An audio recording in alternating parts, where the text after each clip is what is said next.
Alright, today I'm going to show you a little something about the industry. Questions about hours and things like that. What labor hours are, how much we charge, things of that nature.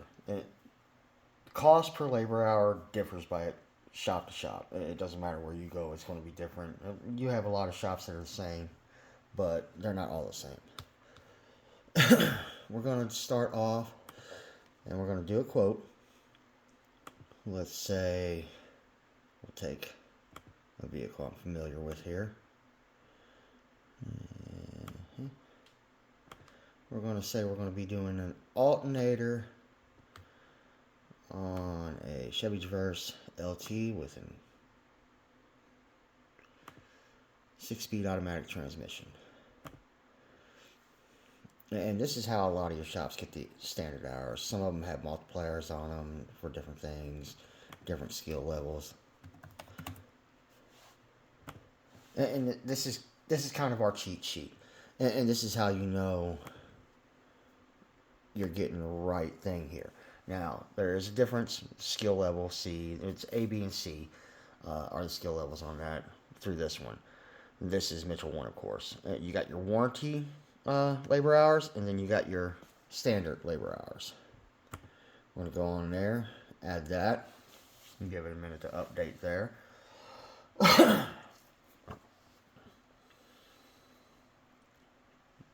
It's taking its sweet time. Their servers must be lagging out a little bit today.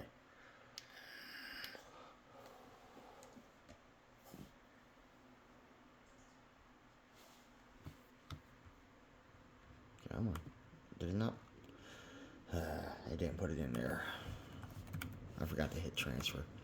That is my fault. Add transfer.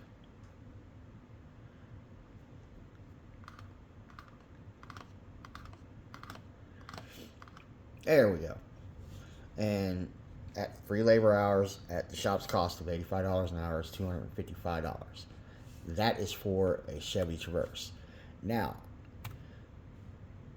people wonder why. Oh, well, this guy down the street says he's going to charge me $100 to do it. You want to do that, but I'm going to tell you right now, cheap labor isn't always good, and good labor isn't always cheap, and that's a really good saying in a lot of ways. Let's go another vehicle I'm familiar with, a 2014. Yes, we're going to change the vehicle. Don't argue with me here. Dodge Journey. We're going to do the SE model. It's a 4-cylinder with a 4-speed automatic. And we'll do the alternator on that one. I'm going to show you the difference in price here.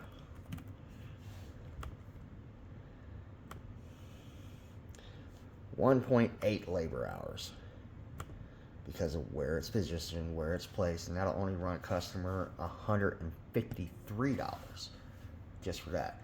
Now, I'm not going to pull up pricing here because everybody's price is different, from AutoZone, Advanced, O'Reilly's, Napa. Some people use 1A Auto. There's multiple places out there to get parts at, and of course, every shop marks up their part cost from wholesale to cover warranty and possible replacement if the part is to fail within warranty hours or warranty time. And I just wanted to show you all this because everybody complains that why is this guy's alternator only run him 100 and something bucks, but mine's running me 500 and something. It's because of the difficulty level, where it's located, what all you have to do to get to it. So the labor hours are different.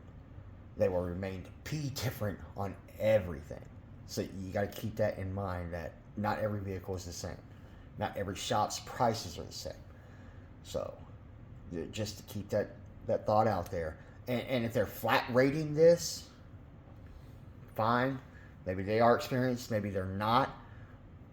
But be warned, flat rating labor doesn't always mean that it is going to be good, because they either are a young tech that doesn't know what they're doing and doesn't have access to something like this, or B, They're scamming you out of money, and they don't know what they're doing, and they're probably going to cause more damage to begin with. So take that as you will. Keep that in mind. Just use someone that is accredited and can help you. And by accredited, I don't mean ASC certifications. I mean someone that has went to school for it, has been in the industry for a long time, someone that is basically classically trained by that mechanic that's been working on cars for 60 years and thump a carburetor and it start because he knew exactly where to thump it at. But just be on the lookout for people that don't know exactly what they're doing just because they think they bought some tools at Walmart and they can throw parts onto a car easily. All right. Well, that was my explanation because I've been seeing a lot of people getting ripped off by mobile mechanics here lately. I mean, I'm mobile myself, but that there are some scam artists out there. How would you say? With a fake facade or the facade of being a mechanic, but they're not. They're just a shade tree parts replacer. That's all they are. So make sure that you know what you're getting into whenever you're getting into a doctor. It just basically like you're researching a doctor. You want to go to someone that's going to help you, not fuck you up in the end. All right. Y'all have a good day. If you have any questions, feel free to message me. And as always, please like, subscribe, and follow. And if you don't mind, sharing so I can grow my audience a little bit and get that information out there. Have a wonderful day.